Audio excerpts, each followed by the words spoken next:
I'm gonna release the pork. Here's where we go off the rails. Pork cake. What is it? Pork cake. Pork cake. Pork cake. Pork cake. Pork. So this one comes from my great-great-grandmother, Bess Knauss of Indianapolis, Indiana.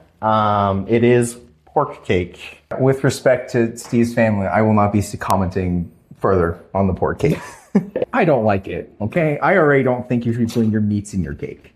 And there's fruit, too.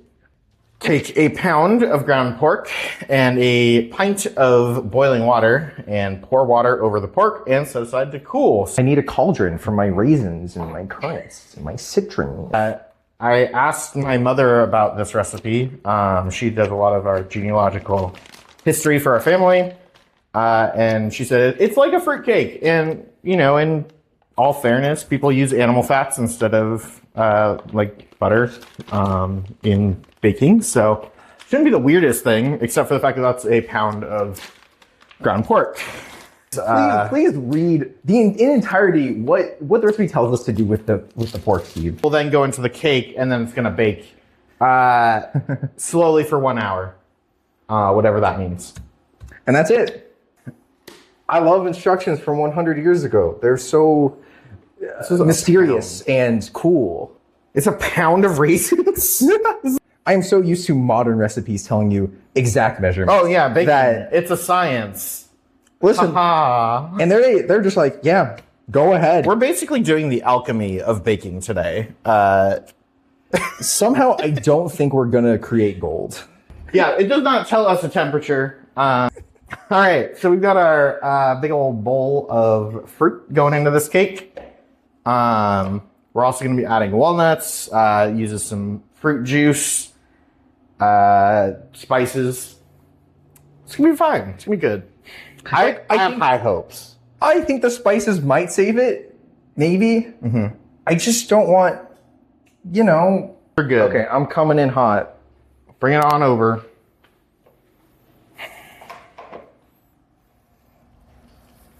Pork cake, pork cake, pork cake. I will not engage in that kind of... It's already browning. I mean, so I'm pretty optimistic. So we're going to set this aside to cool. Measuring wise, measurements, you know, half pounds, pounds, you know, 1 pint, normal measurements. And it just says, you know, a teacup of walnuts, a teacup of molasses. How much water are you putting in a cup of tea? Probably like 6 ounces? I don't know.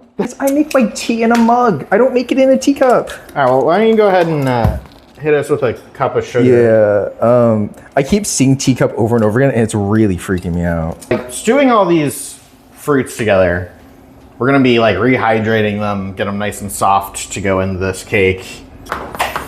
Have you not had a fruit cake? I don't think I've ever had like a traditional fruit cake. No, we're also adding a teacup of walnuts. I mean, we're stewing it, you know, we're stewing these things. We just also have to add a load of ingredients after this because we've got English walnuts, we got molasses, we got sugar, we got the nutmeg, and all the rest are spices. But also the when do we add the pork? I don't know where you add the pork, Steve. I don't know where you add it. Oh, that really smells like raisins. Wow. It's when you make the dough. It must be when you make the dough. Steve, I'm trusting you. Trust the process. Trust the process. Okay, well, no, I'm not trusting this process. I'm trusting in your familial instincts who have the people in your family who once made this recipe. Oh, we didn't read the fine print on this, did we? No. Or rather the quote at the end where it says they halved this recipe and it still made a gigantic cake. Are we draining this water off? It does not specify. This is a lot of liquid for how much... I mean, they didn't tell us how much liquid to put in. But they do tell us how much flour to put in. Oh, yeah. No, it doesn't. Wait. It just says add flour. I went into this thinking, I'm going to be less panicked than last time. It's coming. We're okay. We're actually okay now. We're actually normal and cool. Down. I am begging for help. Mystery. It's a mystery. I don't know what's going on. Pork. And I'm scared. Pork. We're making one little swapperoonie here. We're making a gluten-free version of this. How cool do we think our pork needs to cool before we make it into dough? There are our walnuts, and there are our molasses. We are gonna need to probably drain the pork too, right? It can't be that much water. Don't be trashing my family's recipe. Gonna add our apple juice to our pork. I'm gonna start adding our stewed fruits. I'm just gonna start adding this in. Oh. Yeah. Oh. Right. Okay. Molasses me while I do some folding. Wow. Let's get some pork up at the top. Why don't we? Not a good sight here, folks. We It's still, fine. and we still, It's fine. we still need the flour. Good Lord.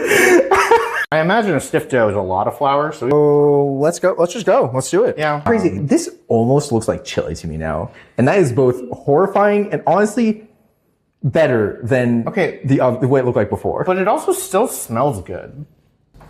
Yeah, I don't smell the pork at all. I smell allspice. I smell clove. I smell. Do you think we're all gonna the fruits? Do you think we're gonna smell the pork once it's baked? Oh, 100%.